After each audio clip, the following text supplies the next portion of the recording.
What's up, everybody? Welcome to another episode of Finding Demo Surf Fishing. This week, we are diving into rigs again with a awesome rig maker. I have a bunch of his rigs. I love fishing with him. If you're in the surf fishing game, I know you've heard his name before. There's no way you haven't. He's world famous. This week, we're going to talk to the one and only Salty McCrory from Salty's Pompano Rigs. So stick around. This is going to be an awesome episode. Welcome to Finding Demo Surf Fishing.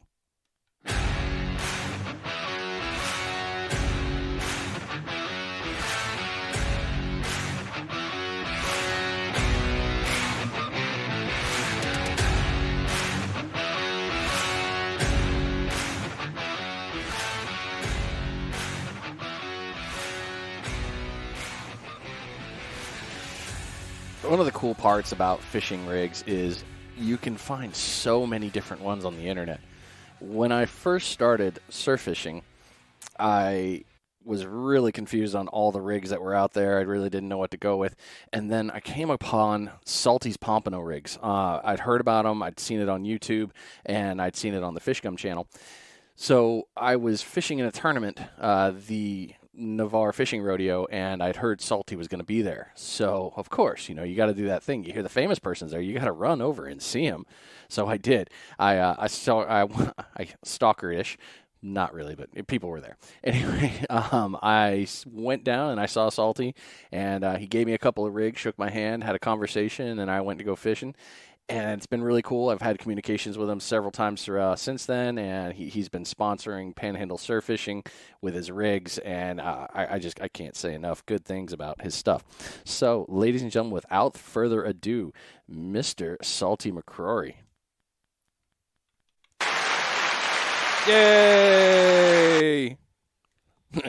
Hi, Salty. Hey, what's going on? Welcome to Finding Demo Surf Fishing. This is the new fun stuff I do with my awesome technology. Oh. That's a fun thing pre-show is that nobody ever gets to hear the conversations that you do often. It's like, what do you guys talk about? Don't worry about it. You don't want to know. I mean, it's 15 minutes of just banter back and forth. It's fun stuff. So I hear it in the background, so I already know what you're doing. You're tying rigs. Sometimes. Well, it's either that or as has recently come about, and I really hope people will relate to this because I know I can. I suck at it, but I know I can relate to it. Or you're playing Magic: The Gathering. Yes, I think that's exactly what I was doing when you called.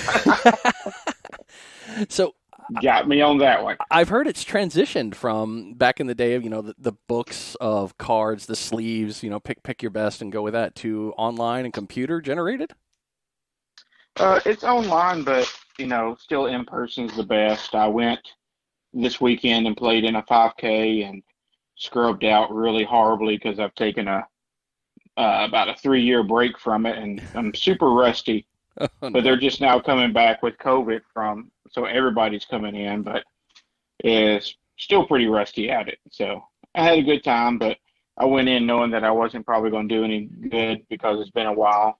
But it was a fun time, Nice, good man. break with the storm coming and stuff. So Absolutely. I think a lot of people forget, well, I don't know. I couldn't say a lot of people. I know that I didn't know what mana was until I started playing Magic: The Gathering. I was like, what's mana? Why do I need mana? I have to that's right. I have to back something with mana? What are you talking about? Anybody that's like, what are you guys talking about? Oh my God, I'm going to hit skip. This sucks. I mean, just look up Magic: The Gathering sometime. It's worth it. We're not judging you Super, for the stuff you guys do in your time. yeah, super nerdy, expensive stuff. It's always expensive, man. I mean, we thought kids are expensive. Hobbies are expensive. Um, Very much so. so speaking of the rigs, let's just tie into that. What got you into tying rigs in the first place? Well, the main reason was that I couldn't find anything I liked. Nice. Everything that, I used, I wanted something that was better and trying, and it's just, it's evolved. And then my friend Caleb Wooden was like, you should start selling those. And I thought, ooh, I should start selling those. And then Yeah. he's the one that came up with the name. I was like, well, what do I need to call it? And he was like, just call them Salty's Pompano rigs. And so he's responsible for that too. He's a PE teacher at my school, and this is all his fault. I mean, it's always good to blame a friend. I mean, that's the most important person you can blame nowadays. That's right. I know my first set of Salty's Pompano rigs actually said tied during Hurricane Sally. I remember then I met you shortly thereafter. But yeah, it was just funny when you were talking about it. You were tying through the hurricane at that time. No, I didn't have any power and nothing. I mean, nothing to do. Couldn't leave the island just sitting there. So I think I sat down in one day and did I think over the course of 2 days I did 500 rigs, and then we just had to do something. So Yeah. I think I might. No. I know I went through all those rigs. That's a funny thing. People are like, "Oh, how long do these last?" Somebody's asked me that before, and I'm like, "How long does what last?" My Salty's Pompano rigs? Like they last until I say they do. I mean, they hook just fine. What are you trying to get at here? I don't. I never yeah, understood that with people. I think, and probably Brad is. I've got on to Brad. If you watch some of his videos, he's got rigs that he's been using for a month, 2 months, and Yeah. all the floats are chewed up, and there's no paint on the hooks, and I'm like, put some new ones on there or something. He's like, oh, those are fine. They're great, man. They're And fun. They're doing the job. and it's so temperamental. I had somebody message me the other day, was talking about he had a fish, and then we pulled it up. The hooks had come untied, and all he had was two lines, which was a giveaway for me. And I talked to him. I sent him a picture and said, "Hey, did it look like this?" And he was like, "Yeah." And I was like, "Oh, well, what turns out was he was on the pier and they were catching little baby sharks." Well, Yeah. the rigs don't last long against toothy guys No. at But all. they hold up. I mean, I can attest. I have pulled in 2 bonnet heads on Salty Pompano's rig. So, uh, Very, very nice. I mean, and I know that Mike Smith's from Smithy Surf Fishing, Mike's pulled in a black tip, I believe it was. Black tip. Yep, it was a black tip one day on Yep. a Salty's rig. I'm like, yeah, they work. You just got to stay away from the teeth. Just hope the hook's in the right spot that it doesn't get hmm chipped. It's the same, And Go and ahead. it's just a hard balance because the pompano, you have to have line that's light enough where it won't spook them, but then you have to have line that's strong enough to throw a big weight or catch because it's not uncommon to get a Jack Crevalle or a Yeah. big redfish on one, and it's a fine line to stay on to be able to catch good pompano, but be durable enough to haul in whatever beast you might hook into. Yeah. Because that's the thing with surf fishing is set rig fishing for pompano will catch so much stuff, and you just really never know what you're going to get. Yeah, I love that kind of when somebody comes up. Hey, what are you fishing for? I'm like, with a set rig, everything. Everything's gonna hit this. Oh man, yeah. Somebody said that once. Oh, gosh, I wish I remember who it was. I think it was in a seminar. They're like, if you go out there and you're not targeting, you're just fishing. What are you really doing out there? And it's like you do realize with this set rig, it's going to hit everything from a bluefish to a mackerel. I mean, to a cobia that's just swimming by. Who knows what's going to hit? It's going to hit something. Right. Uh, I think one of my favorite, I'm almost positive to this day that it was a Jack Crevalle. I was fishing one of your rigs when I was over at Cape Canaveral visiting my mom on my short rod, and all of a sudden, the drag exploded. I was like, what the hell's going on? And all I could think is, oh, don't you break my rig. Don't you do it. I was more worried about the rig than catching the fish. I don't know. Right. I get a little superstitious. I've had a couple rigs for years that I fished with for a long time until I got to Brad's area where I realized, oh man, the floats are dead. I should probably change these. But I'm superstitious when I fish. I'm like, oh, this rig has been lucky. I got to keep it fishing. I got to keep it fishing. So I get Yeah, that. and I think that's a lot with the way the color is. Especially for me. Once I start catching fish on one color, it's hard for me to try a different color, no matter what the water looks like. Yeah. Even though I'll tell you, hey, this one should work better in this color water. It's who knows what Yeah. the fish want, and you know the pinks have been hot, and I like using the pink myself, and I've always caught good fish on them. That's the color too. I mean, a lot of people are like, "What's the pink?" I'm like, "Oh, just try the pink. Just do it. You may not think it's gonna work. I promise." Right. Oh man, there was a. I mean, what was it? Probably 6 months ago, you were doing purple. I believe it was like a deep purple, and We did some purple. those were hot for Uh, a good month. and I kind of moved away from them, not because they didn't work. It's just really nobody wanted them. Everybody that Yeah, bought them and used them had good results with them, but it was just so few people that actually got like the purples and those colors like that. And I think it's just, the pinks, the greens, the yellows, and the orange are all UV reactive, where the purple yeah, wasn't. But a lot of the darker colors produce good results too. Um, it's just, you know, it's hard to tell. yeah, Um, I like using the ones with white. If the water's real nice and clear, I like using the ones with white because I think the white side and the way it moves around the water makes it, look like a shell. And then you got that color change. If it's moving, you're going to get a flash of color. But if the water's dirtier, I like the solid colors. That way, it just, you get more the color from a distance, and the water is super dirty. It's that bright orange. I think does the best. yeah. That orange definitely stands out. Even the clown nose was still very, very like, oh yeah, there it is. Hmm. Those were good ones. So you're one of the few guys that started painting hooks. I noticed a lot more when I started really paying attention to other people and how they did their stuff. I noticed yours were almost always the painted ones, and you were telling me about it before. But I think it's important that people hear about this. The painted rigs. You had a method behind your madness for that. What was it?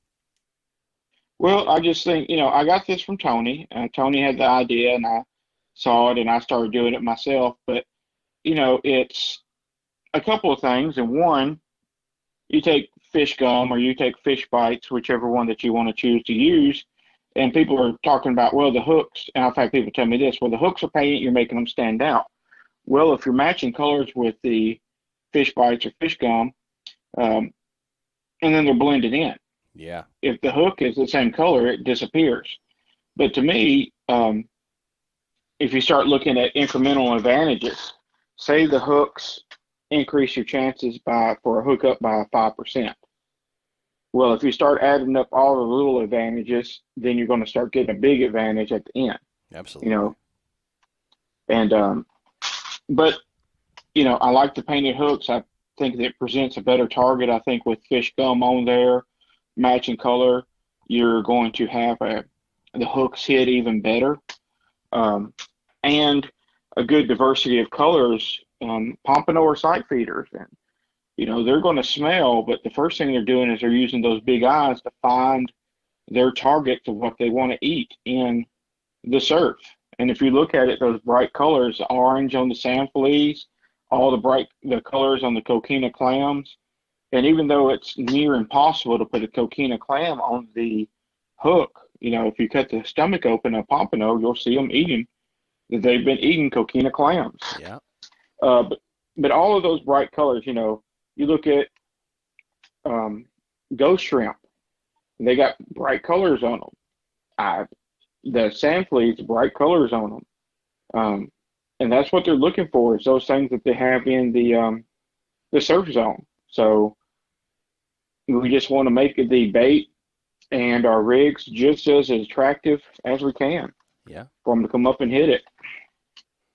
That point you made too about matching your fish gum and fish bites, to the hook style. I mean, orange, you've got the sand flea, you got sand fleasicle, pink shrimp, same with the fish gum one as well.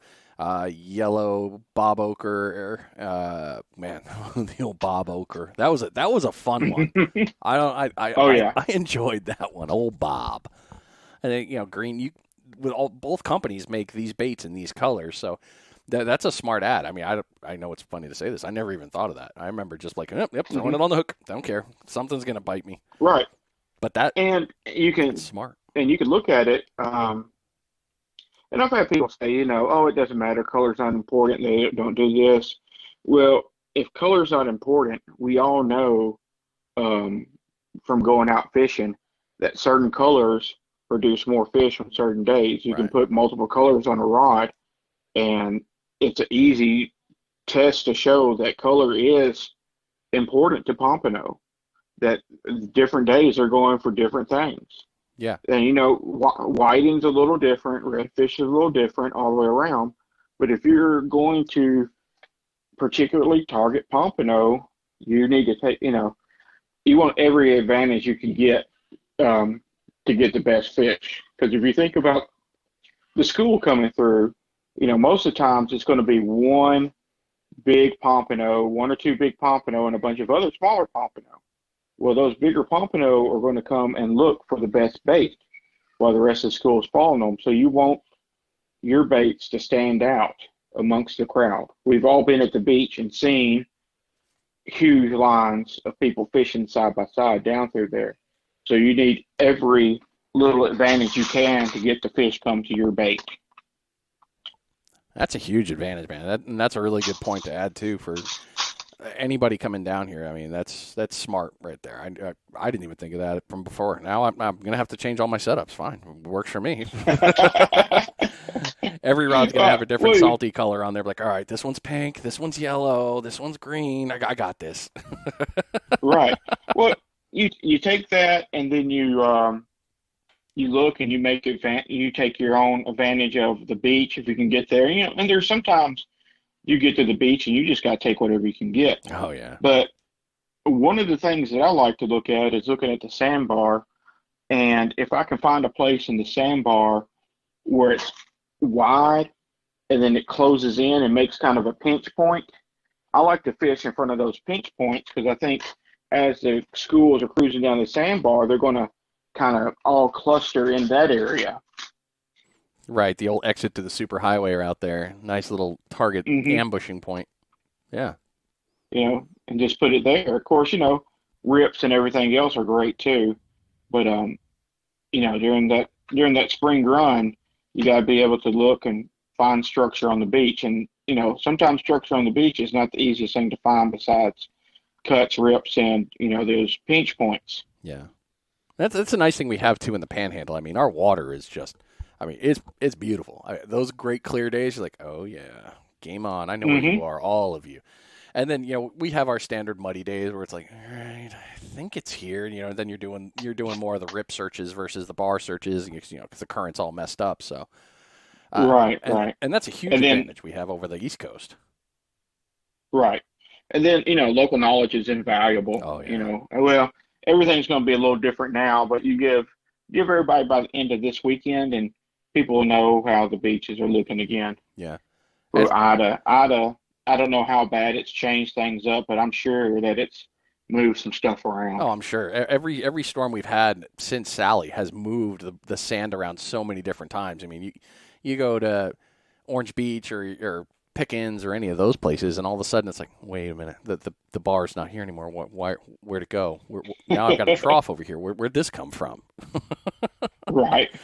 Yeah, it's definitely a fun one for everybody.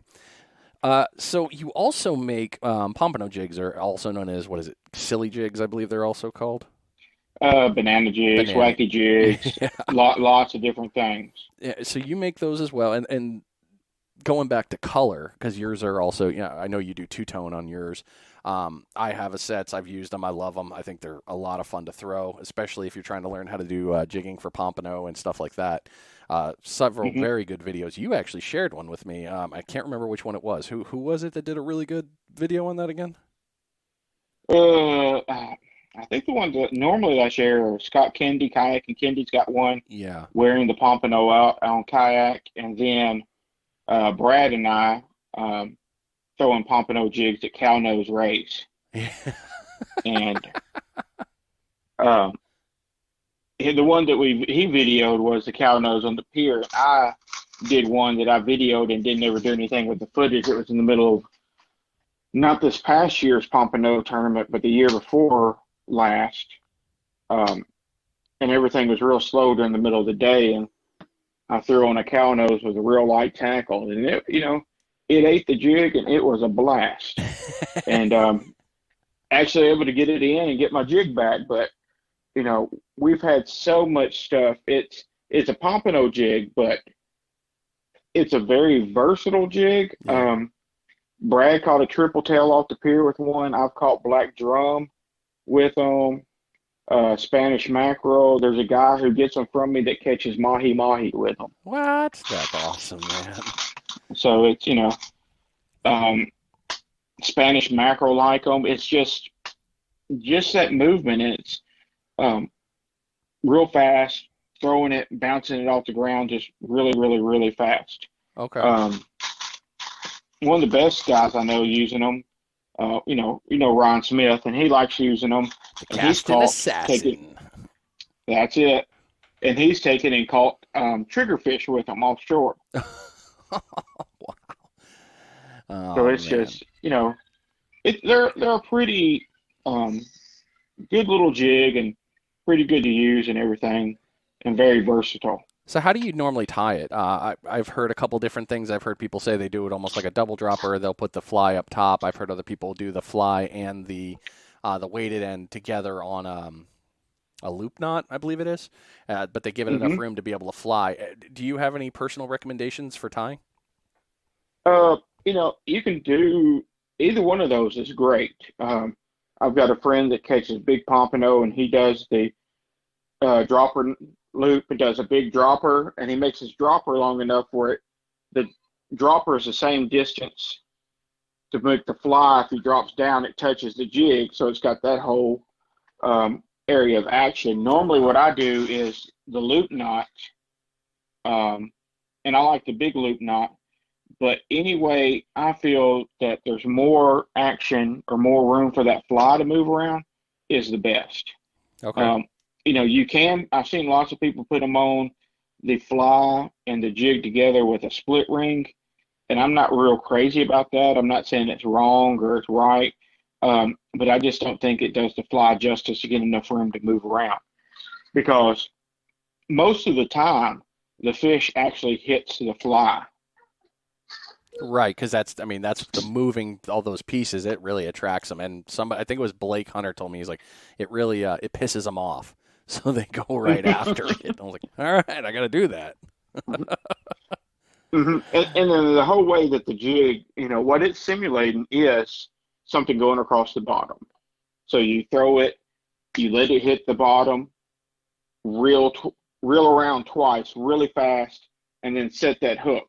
And what you're doing is you're getting the movement of that jig bouncing across the bottom, putting up little puffs of sand. So it looks like, a crab, a sand flea, a shrimp, something scurrying across trying to get away.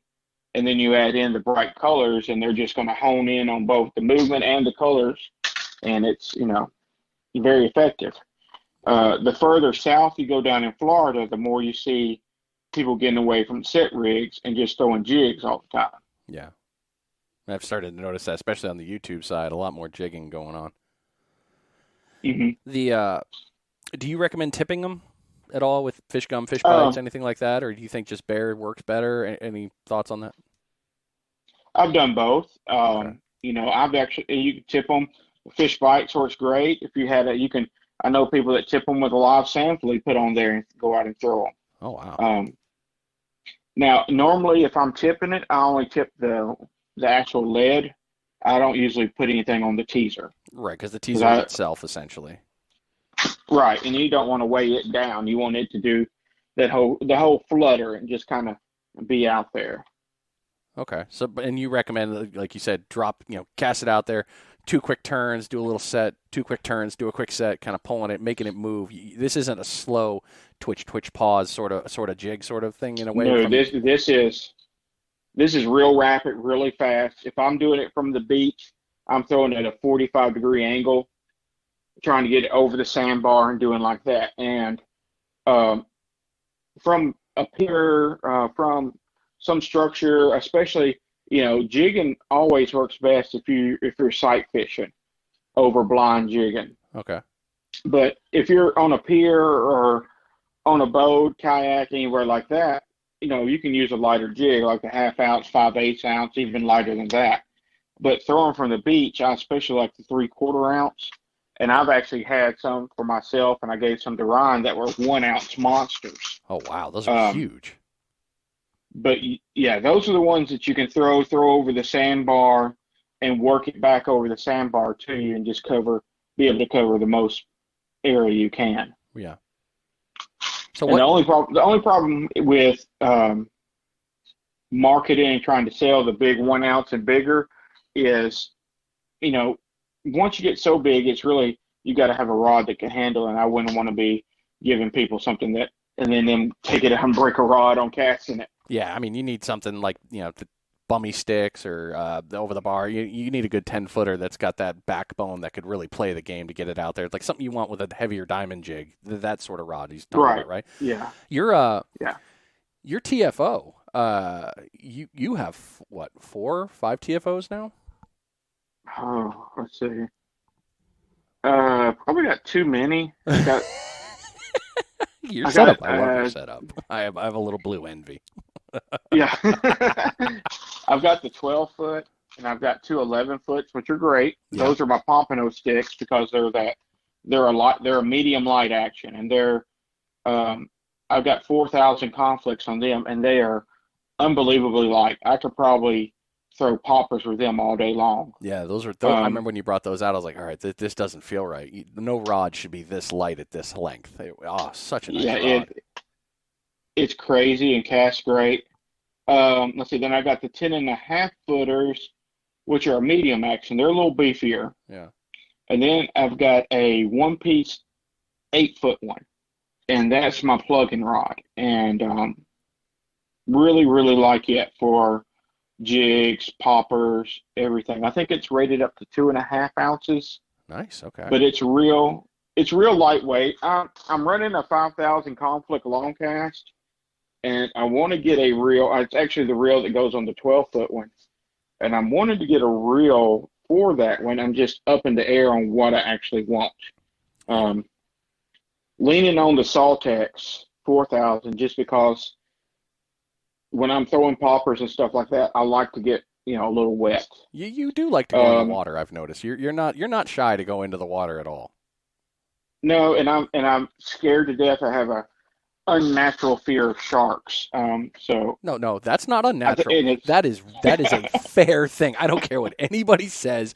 Sharks are out to get us, man. and I have, though I'm not scared of the little ones, so I've gotten over that one. Good. And I've got a 7-foot TFO travel rod, which I really like. It's a little beefier. It's rated up to about 1.5 ounces. So, like if I wanted to go throw some diamond jigs or something. And then I've got a 9-weight fly rod that I'm still trying to learn how to use correctly. Oh man, and it's been a pretty horrific learning experience. I'm just going to have to get somebody to show me how to make it work. I think we're working on doing actually, you know what? I need to add that to the Panhandle Surf Fishing seminar listing on fly fishing. That should have been added along with the fly tying because Simon is mentioned. He's like, dude, you can do some serious fly fishing from the surf. I'm like, I think that it's on there. Although I've been monitoring what I added, and we've got a few votes on it. Yeah. So we're going to have my seminar on. Uh-huh. Did you see what I added on there? I saw it. And for all of you that are going to have to go back and look, you can just go ahead. Just go back and take a look at the seminar. It's under the announcements in Panhandle Surf Fishing. By all means, please vote for Salty's idea. That I saw it and I was like, what do I say to this? You know what? It's got to stay. It's got to stay. It's got to be weird. We need this.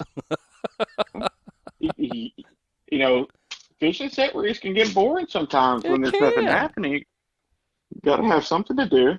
Oh, man. I think that's one of the few things, too. I'm going to have to start thinking about that. Like, all right, what do you do on your days when you're sitting there and you're surf fishing and nothing's going on and you've been out there 5 hours? What are you doing in between? Oh, well, let's just start throwing darts.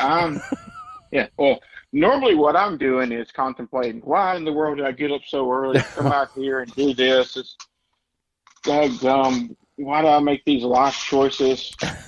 I I'm going to immediately. go back and sell all my fishing stuff. Yeah, the old, I regret this decision so badly. I regret all these life decisions. Those are always so much fun. And then you do the come home like, Yeah, how was fishing? It was great actually. Thanks. yeah. Did you catch anything? Yeah, normally it's Oh, no, I don't want to talk about that. yeah. Well, sometimes sometimes it's different. I remember one day I left school and it was in April, and I went down and thought I'd catch some pompano, and I sat at the beach for 3 hours without a bite. Oh, Got my first bite at 7 o'clock and had my limit by 7:05. the old school came by and said, "Hey, we're here." And that's how pompano fishing is sometimes. Yeah. You get a school and you better be ready. The rest of the times you're just sitting there kind of wondering about all the choices you could have made different or what you could have done. Oh And man. I think that's and that's part of it. You decide, you're planning, you decide I'm gonna go to Portofino today, and then you go to Portofino, you set up, you stay out there for a couple of hours, and your buddies go over to Pickens, and then they catch all the fish, and you get nothing in there. Like, well, that was an epic fail on my part. And then, sometimes it works just the opposite. Yeah. That's kind of the fun one where it was like, oh, we're gonna go here, but like I don't want to move. And then it's like, hey guys, Yeah. you still fishing? What are you guys doing out there? Oh And, man. and I've had that work for me, and it feels good when it works. And Oh, you just you never know where the fish are going to be, and that's just part of it. yeah. And I love, we've seen so many people doing so many new things, on YouTube. We've seen the ladder fishing and other things for sight casting. And, you can never go wrong when all of a sudden the bait fish are exploding in front of you and jumping. You're like, oh, where's my spoon? Oh, where's this? You're going after them on some other direction of top water. But it's so cool to see the amount of different things that we have when it comes to our fishing. There's just so many different techniques that we can play with and learn and teach. And it's just, man, I could go on. I love that stuff, man. It's hard not to. Right, and and we have such a variety of things to target down here, and Yeah. we might not easily get like snook and a lot of stuff, but they do come up here rarely. But we're able to target redfish, black drum, flounder, all kinds of surf fish. And we just have a really good fishery here in the Panhandle. Yeah, we're Can't fortunate. complain. So I'm going to get this closed up here a little bit, but one thing I'd like to ask everybody that I've had on so far at the end is what kind of tip for fishing would you like to share for someone new coming into this, or even for coming down here on vacation? I mean, as you know, this area is a huge vacation spot. Everybody loves, Orange Beach, Perdido, Navarre, and Destin, all the way down to Panama. I mean, we've just got such a great place for all of that. Do you have any tips or tricks you wish that people like, hey, try this sometime? Uh, the thing that I see when I see people out fishing that aren't used to surf fishing, that I think is the biggest mistake that I see a lot of people use is not using enough weight. Um, I know a lot of people are used to using, you talk to them and they think a 1 ounce weight is a lot of lead to put on a fishing rod and fish with. And it's hard to get them to understand that a lot of days, a one for surf fishing isn't going to do anything. They can just go ahead and start using a little bit more weight for the, not to go out and start throwing bricks or anything, but just use the appropriate amount of lead. Like for me, I always, and really the only weights that I ever take surf fishing are threes and fours. Um, and if those don't hold well, um, I'll switch over to Sputniks. Right. And the only reason that it's three and fours I use is that's what my 11-foot rods are rated to 3 ounce, and my 10-6 ones are rated to 4 ounce. So that's what I use. And um, I really don't switch it up that much because I've got used to casting three or fours that I think if I put a two on there, I probably couldn't cast it. Just where I've got made that just the normal for what I do. Right. Um, that and um, if you're coming down for the first time and you've been watching YouTube, um, just know that the 10-minute video was probably 5 or 6 hours worth of fishing.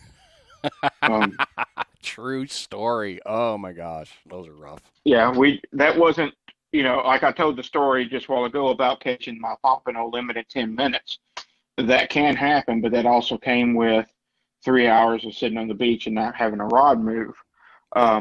But just be patient. The fish will come, and just some days it's bad days, and some days it's good days, and there's no other reason than it's just a bad day to be out, and the fish didn't want to eat. Um, but the fishing's good and everything. Just enjoy yourself and enjoy your time at the beach. Don't get mad at people if they come around and swim in front of your lines. I still got to do the episode on that one. That's going to be a fun one. Oh boy. That was awesome. Well, Salty, thank you so much for taking the time, man. I really appreciate it. I know No you got all problem. that fun stuff going on with tying the rigs and probably clicking in between on Magic right there, making your move as somebody Yeah, else is making their move. I gotta actually tonight I've got to finish up hooks. I need to do about uh 900 more hooks tonight. Hmm. Probably won't do all 900 tonight, but I'll knock some out. I mean, just a couple. I So mean, 900. I mean, whatever. It's not that bad. I've done them enough. I've got a system, and it sounds like a lot, but I can usually do 345 minutes, so it's not horribly bad. You're a machine, dude. Seriously, that is Well, freaking awesome.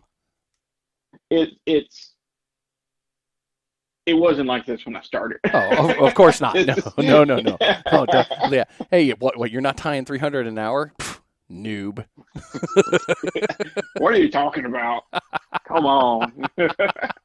Oh, No, you're I think for actual line time, if I sit down and just put all into it, I can do about 100, about tie two a minute, just the line, and do about a jeez. 100 in about 50 minutes. But Wow. it's a process, and I do it all in steps. So I'm not sitting down like, oh, here's one complete rig, here's one complete rig. I might tie 300 liters, or 150 liters, code 300 hooks, and then sit down there and do 150 rigs and adding the components all together. Right. And I'm not saying that's the fastest way. I'm just, to me and my brain, that works faster to compartmentalize it than to do it to other ways. Yeah, it's your process. I mean, that's how it works, and it works well for you. So why change anything like that? Hmm. Well, I appreciate this, man. I really do. I mean, you took all this time, and there's just so much stuff. So everyone, if you can, you got to take a look at Salty's Pompano Rigs on Facebook. He's also got a YouTube channel, Salty McCrory Fishing. Definitely take a look at that. There's a lot of knowledge he has put out on this channel, and I know he'll continue to do so. You're getting back into recording before, right? Yeah, when I have time, it's hard to juggle both. And so I actually put more emphasis on the making the rigs and the making the videos. But the Yeah. videos are fun. Um, I have to get back into that and doing some more. So I try to keep it uploaded, but I don't do a great job at it. Hey, you're having fun with it. That's all that could ever matters. So that if you're not That's having right. fun, you're not really living, right? That's right. All right, Salty. Well, we will see you next time. Ladies and gentlemen, thank you so much for tuning in today. Don't forget to share this out to all your friends that haven't heard of this yet. We're going to continue with this. There's going to be more education for you. Definitely going to be a lot of fun and excitement. And who knows? You're going to find out some more small businesses. So take a look at Salty's. Come back next time, and we will see you all next week on the beach, surf fishing, hopefully. This has been Finding Demo Surf Fishing. We'll see you.